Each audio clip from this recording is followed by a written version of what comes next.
mga kapapabol. So dito nga pala kami ngayon sa Batalan Beach Paradise sa Batangas. So ito yung pagkasunduan namin ng magbabarkada o grupo na puntahan. So ito yung isa sa mga activities dito. So may island hopping, snorkeling, pupunta namin mamaya, makita nyo yun sa content.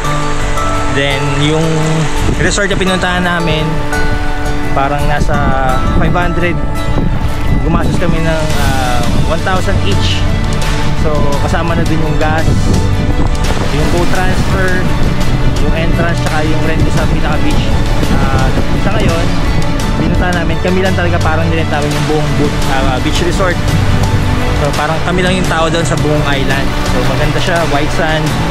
Ito pinuntahan namin, medyo nag-island hopping kami, maganda rin. Pino yung buhangin, malino din yung tubig.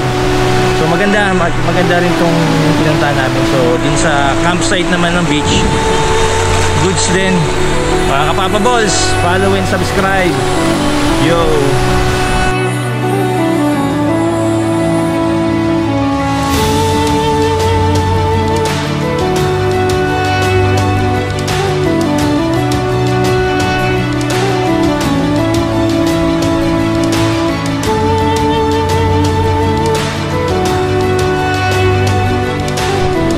Pupunta kami ngayon sa rock formation dito sa may resort hinair namin. So tayo ng air drone capture bago kami umuwi.